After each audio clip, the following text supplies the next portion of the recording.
John, what's the challenge of a young group to kind of mentor them, but also the veterans to try to win games, putting that together? You know, I've been here for quite a number of weeks in and out, and I've gotten to know some of the guys. And when you kind of want to take the temperature. I tell you, when you talk to people like Zibanejad, Chris Kreider, Chris came in my office this morning. To have these guys, there's a tremendous air of excitement here. I think the veteran players like the fact that there's some good young players coming in. Like the fact that we went out and got two experienced, real good players in Trouba and Panarin. So with that being said, I just sense with everybody that they're excited. I talked to Hank a couple of times during the summer on the phone, and trying to get his temperature, and his temperature is perfect. And then I talked to him once he got here, as he was out skating and working with some of the guys, in great shape. And again, there's an air of excitement around here, from the new facility to the young players with talent that are coming to some veteran players we added to the lineup. Everybody's optimistic. Do you wonder, John, if there's almost too many new players coming in at the same time, though? I mean, you have, with Panarin and Trouba and Fox and Kakko and No, you know, one thing, again, with the air of optimism, a lot of it is the coach. This guy, Coach Quinn, he's quite a character. First of all, he's a very good coach, obviously. I saw what he did last year from afar. I've watched him have meetings with the other coaches late in the summer here. And he's a great communicator. I think he's a guy that knows how to get the best out of players. And I think he'll find a way with his staff to really get the combinations and things going quickly. There's a full training camp ahead of us, so I don't anticipate any of that being a problem whatsoever. John, what are one or two things that the Rangers and their fans are going to get to know about Panarin that you already know, having been with them? Competitive, really competitive.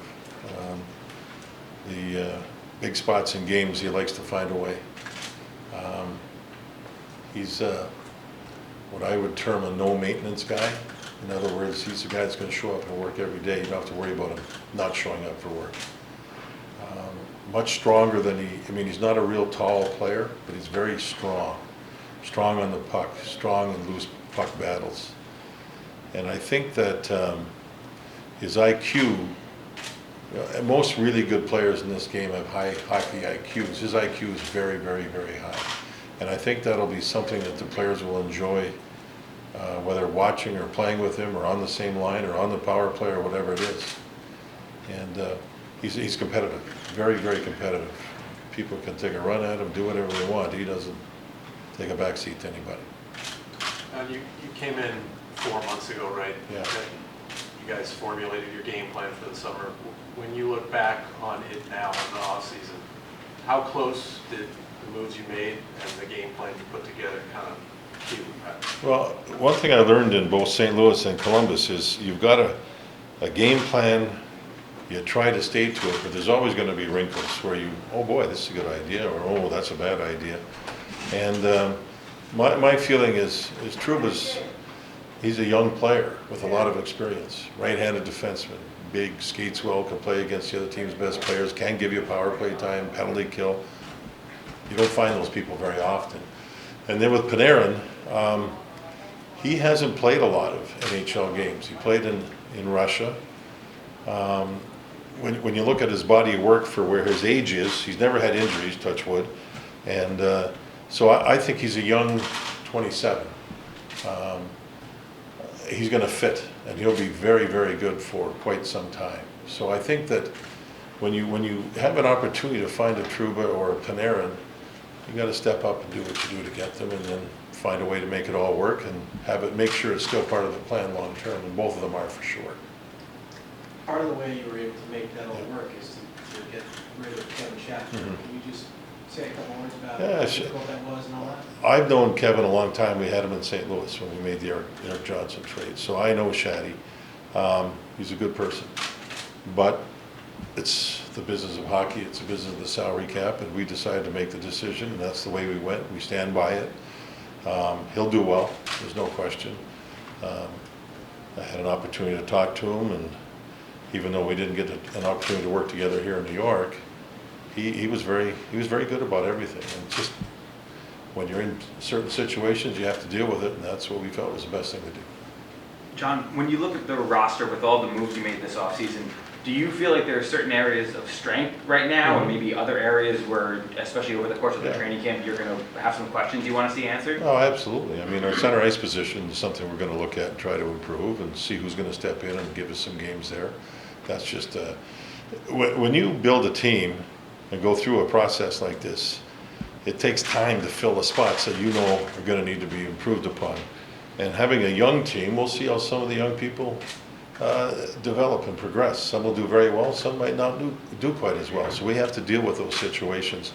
This for me is exciting because I've been involved with 2 different teams that have gone through this whole thing. And when you see these young players come in and do well, when you see the older players embrace it, the experienced players embrace it, and they work together, it's a fun watch, it's exciting. However, there's always going to be things you have to improve upon, and that takes time too. We have to find ways, whether it's through drafting, through deals, through whatever it is, just how it works. And it's a time-consuming process. We're hoping that with Trouba and Panarin and things like that, that'll expedite the process some. We're hoping that a player like Kakko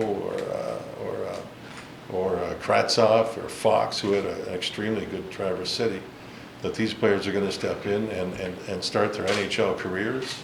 We'll see when that time is, and then do our best as an organization to enhance their development, to help them become better players quicker.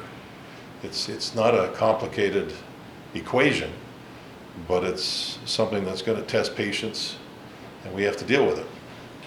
JD, what are your thoughts on naming a captain? Do you feel there's a need for a captain? Expectation? Yeah, I'm getting to know everybody. I've certainly talked to Jeff Gordon, Chris Drury, Coach Quinn. We're having ongoing discussions about it. Again, I'm relying on my past experience. In Columbus, we didn't have a captain for quite some time. And finally, we decided on Nick Foligno, Nick Foligno, and he became a very good captain for that hockey club. So the biggest key about a captain, well, first of all, being around the guys here, they're a pretty outgoing, confident group, the older players. So I'm not really worried about it. But if something fits and you find one, it's always a good thing. But it's got to be the right person. So we have to make that decision in a very professional way. But this group's pretty good. Just in myself getting to know them to this point. John, just with all the changes that have gone on, what are your expectations? Well, when you go into a year like this, I want improvement for sure. Love to make the playoffs. This is a very close league. It's a very young league.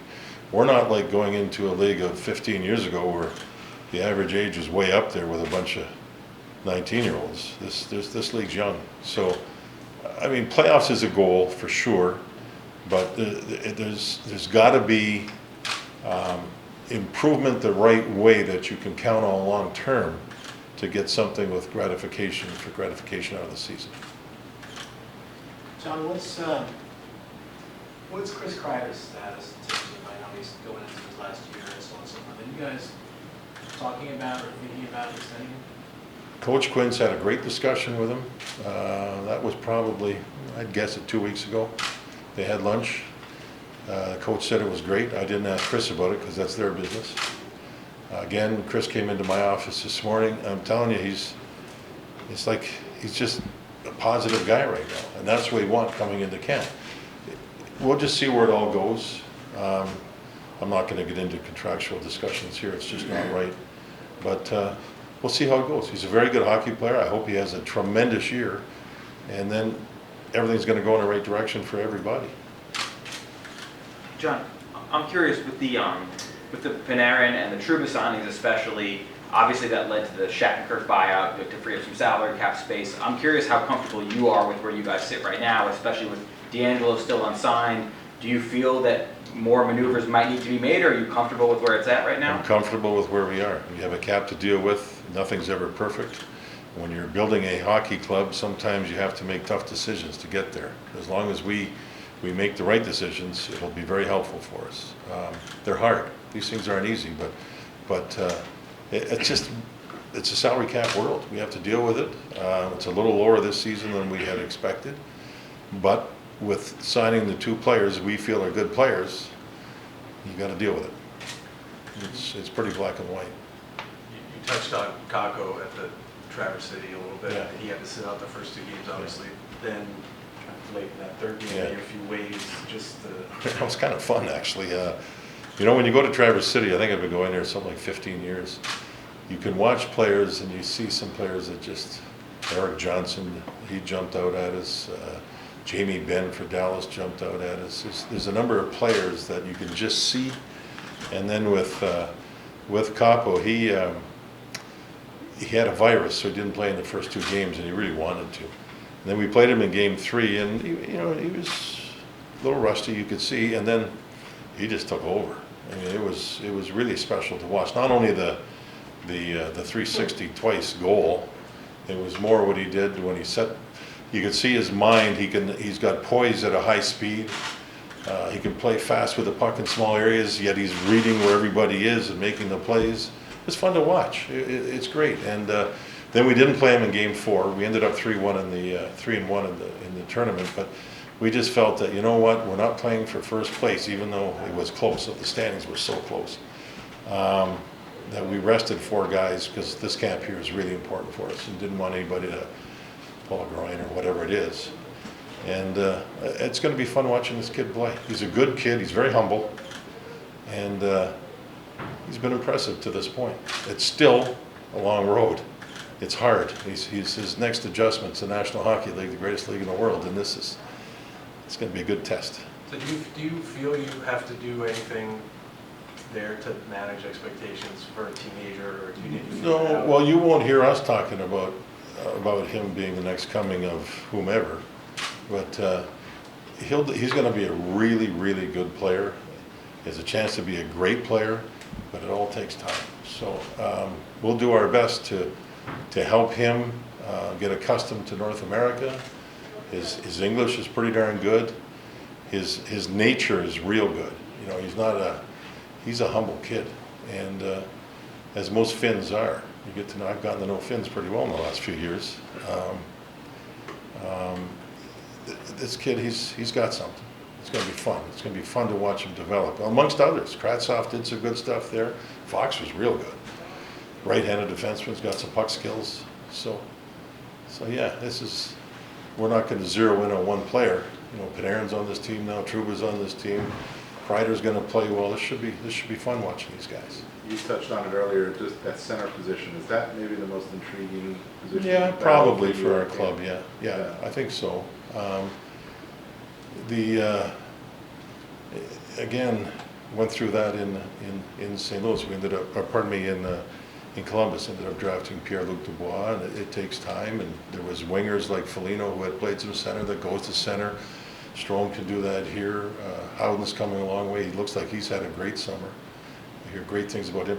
Elias Anderson, they're telling me he's completely changed his whole body, and that's what happens when kids are kids.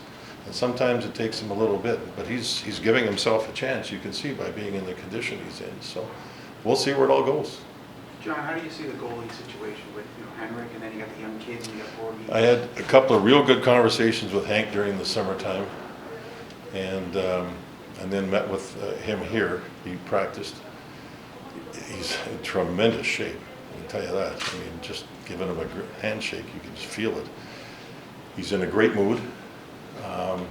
He's excited. He loves the moves we've made.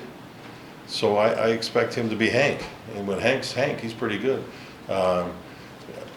Benoit Allaire, with the coach with all the goalies, he speaks highly of Hank. He speaks highly of Georgie. So those guys are going to battle. I think you see a trend in the game today too, where the starting goaltenders don't play 75 games like they used to. You just don't see that around the league at all. A lot of goalies are managed as starters, and that number's dropped, so you can have fresh goalies down the stretch, and if you get into the playoffs, you've got you've got a much fresher goalie to give it a run in the playoffs. But those numbers have dropped significantly. So we'll see where all that goes. It's going to be a battle. So you're saying that perhaps Hank will play less than he's used to playing? I don't think you're going to see him play 75 games. I mean, we'll see where it all goes. I mean, this league is so close that the first week of the season means something regarding the standings. So we'll see where that all goes with goalies. And you know, Benny feels comfortable with everything as is, and those guys are going to battle it out. But I don't think you're going to see one of them play a huge amount of games. Of course, unless, again, injuries come into play or something along those lines, it's not going to be a 75-game goalie. Touch a little bit on what's gone on in Hartford, because you had brought it up when Yeah. you arrived as a priority and the Yeah. coach coming in. Gortz and Chris Drury in particular, they've really worked at the new staff. The new staff's everything there. There's coaches, there's skills coaches, there's strength coaches, there's all kinds of coaches, and it's good because you want to give players every opportunity to become as good as they can become as quickly as possible. And our guys aren't going to go to Hartford and get forgotten about. It's down the road. We're going to spot and watch a lot of games there ourselves. We're going to work very closely, our coaching staff and their coaching staff, on systems, how players are developing, who aren't, the whole thing. So I'm sure a lot of other teams are doing exactly the same thing, but we're not going to be left behind. We're going to try to do our best to be ahead of that curve and do well. We've got a good balance of coaching staff there with experience, with everything that I think we need to do well down there. You know, give the players a chance. Those guys are important to our organization. So. How does the expanded player development group to Tanner and continue to? I mean, how do they factor in? Like, what are you looking for from them? Well, they were, and also Jed Ortmeyer, the three of them were in Traverse City. They were here for the development camp. They have a hands-on approach with all the young players, so you get to know them. And I like the fact Tanner's in Canada West, Jed's in the East, Tomo's in Europe. I want them to go to games where all our prospects are playing. I want them to be hands-on, work with their team's coaches so they don't usurp. I want them to be there and get to know them. And I want them to have great relationships with our players. I think all three of them are getting to know them they're quality guys. They're very, very much on the top end of that aspect of life. And so they can work with these young people and have honest conversations about where they are in their game and where they are with their conditioning. And they all know what it's like to play in the NHL, so they can pass that gospel on to these guys. I think those are very important. I have found that again with my past experience with other teams. Those guys are needed. They're very important. And guys just don't show up and play for the New York Rangers. They have to do something to get here. And those guys will be hands-on all the time. They'll be at a lot of their games and meet with them after games and go out to lunch with them and the whole thing and be forthright with them and help them develop. It's as simple as that. Okay. Okay? Yep. Everything good, Sammy? Excellent. Good.